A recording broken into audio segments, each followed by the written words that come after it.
segunda semana consecutiva. Quem vai nos ajudar a entender o porquê de tantos altos e baixos é o economista Ramon Barazal e a nutricionista Gislene Rocha, a dupla dinâmica dessa sexta-feira, em nosso quadro Cesta Básica.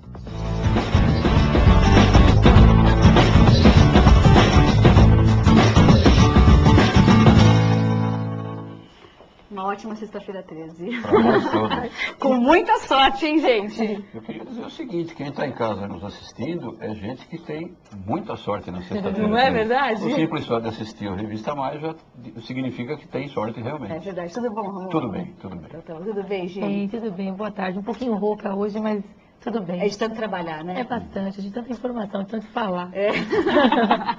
E olha, gente, se você tiver também alguma dúvida sobre a sua cesta básica, entre em contato conosco, tire suas dúvidas e também automaticamente você também já concorre a prêmios, esse kit de carnaval que eu falei. Fique à vontade. Se quer saber qual produto você gostaria de comprar e não sabe como comprar, também tem essas questões, né? Sim. Esses detalhes que também fazem a diferença na hora da compra. Você sabe que, por falar nisso, essa semana eu troquei, gente, a feira pela Chrysler. Fui eu fazer compras para minha casa, aqui na Chrysler de Santo André. E aí pesquisei algumas coisas e eu queria até comentar agora com o Ramon sobre isso. Na feira, Ramon, os produtos hidropônicos são sempre caros, são sempre mais caros que os normais. E por coincidência, ou até por sorte talvez, porque eu considero o produto hidropônico um ótimo produto de qualidade, na Chrysler estava mais barato. O que acontece aí é o seguinte, quando você vai na Feira Livre, o vendedor da Feira Livre não tem tanto poder de barganha quanto o vendedor Chrysler, que compra em quantidades muito maiores mesmo. Né? Quer dizer, a quantidade comprada pela Chrysler significa aquela Feira Livre inteira praticamente. E, portanto, em função desse poder de barganha, a Chrysler acaba ganhando em matéria de preço desses produtos. Por isso é que você encontrou essa diferença tão grande ou tão marcante. Agora, não há dúvida, e pelo menos eu entendo que sim, que esses produtos chamados de hidropônicos são produtos de melhor qualidade, uma vez que não tem envolvimento de agrotóxico, essas coisas todas, né? E, ao que tudo indica, são de fato muito mais sadios. Pergunta a nossa querida nutricionista Gi, qual a diferença básica que isso faz na nossa cesta básica? Olha, primeiro pelo preço, uma economia que é significativa, a gente estava falando, isso possibilita que as pessoas tenham um consumo maior, e sem contar que os alimentos hidropônicos, eles são muito mais nutritivos. Dentro da tabela de composição, a gente acha uma diferença muito maior nas vitaminas. Por quê? Porque eles preservam, justamente por ter sido são mais naturais, o plantio, toda essa parte, eles acabam preservando muito mais as vitaminas. Por isso, também é interessante os hidropônicos, eu particularmente gosto bastante deles, por causa do desperdício. Primeiro, que é mais fácil da própria higienização. Segundo, que você tem um desperdício praticamente nulo, só se você não acondicionar bem, só se você não cuidar bem desses alimentos quando chegam à sua casa. Caso contrário, você tem um aproveitamento, digamos, de 99% deles. Então, ele é um produto muito interessante, vai aí uma sugestão. E eu gosto dele também para aquelas pessoas que têm uma vida rápida, que não tem muito tempo para ficar armazenando, limpando e tal. Ele já tem, você coloca de molho, deixa eles lá, rapidinho você pode consumir. As características e o paladar deles são muito mais gostosos também. Muito bom. Trouxe receita hoje? Trouxe uma receita. Já, hein? Fiquem ligados. Fiquem ligados. E olha, eu queria dizer para vocês as principais altas dessa semana. A alface, a unidade do alface teve alta de 9,89%. Já a dúzia dos ovos teve uma alta de 5,58%. Eu senti isso no meu bolso, viu? Sinceramente, essa semana na hora de fazer a compra. A banana, aproximadamente 1 quilo, teve a alta de 3,31%. E o açúcar refinado, um saco de 5 quilos, teve alta de 3,17%. Pergunta ao Ramon, por que a alta desses preços? Bom, em primeiro lugar, em relação ao açúcar, isso tem a ver diretamente com a produção do interior do estado de São Paulo, Paraná, e que são os grandes produtores de cana-de-açúcar e que, na sua quase que totalidade, atualmente, estão voltando esse produto para a produção de álcool combustível.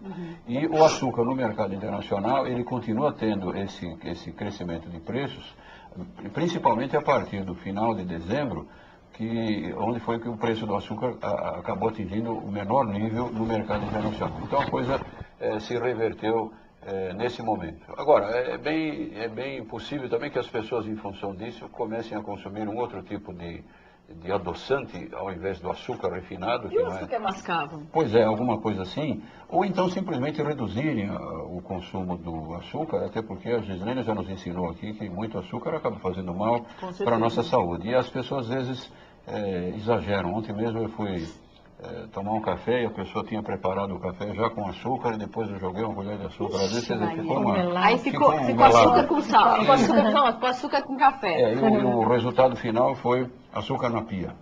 Eu acabei não tomando açúcar e café na pia, açúcar e café na pia. Então a gente acaba fazendo um pouco de desperdício em função disso tudo, o que convenhamos, é muito desagradável para o nosso próprio bolso. Isso não é interessante para ninguém. Com certeza. Aí pergunto para nossa nutricionista Agi, podemos trocar então o açúcar refinado pelo açúcar mascavo? Ele é mais em conta?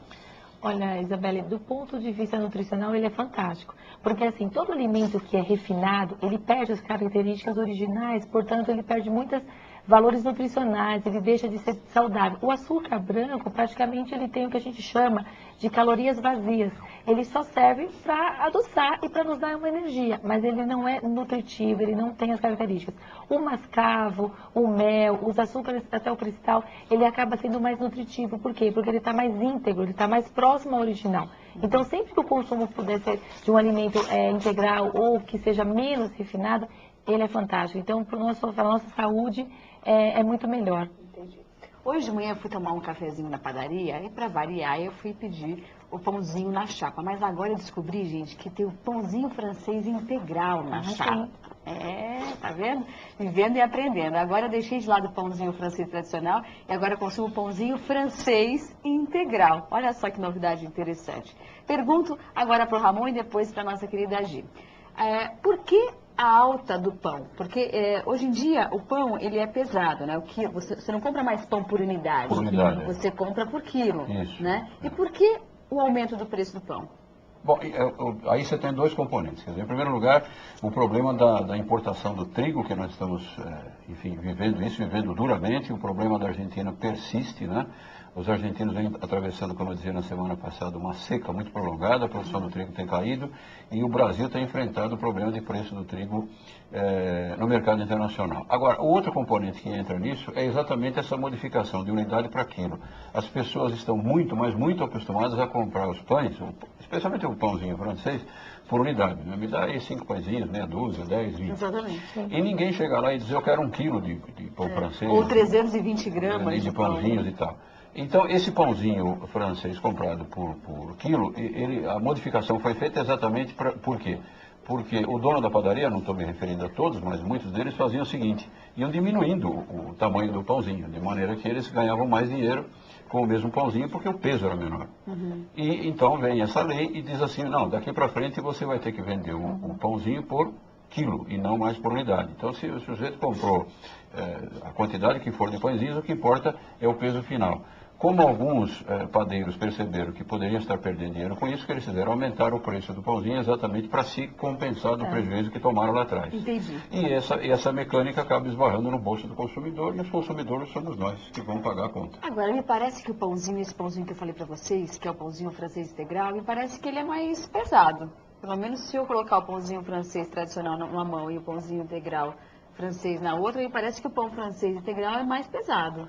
Pode até ser que isso aconteça, quer dizer, o volume é o mesmo, mas ele tem um pouco mais de massa em função de ser integral. Isso de fato pode ocorrer. Agora, mesmo que, e a Gi vai nos explicar a diferença entre um e outro, eu diria as qualidades, né? Os benefícios. Eu pessoalmente até gostaria de pãozinho francês integral, que entre outras coisas é mais chique. Você já experimentou? Já, mas eu prefiro ainda aquele tradicional comum, mas eu acho que o integral tem esse componente também. Né? Pergunto para a Gi agora, qual a grande diferença de um pão francês tradicional e o pão francês integral?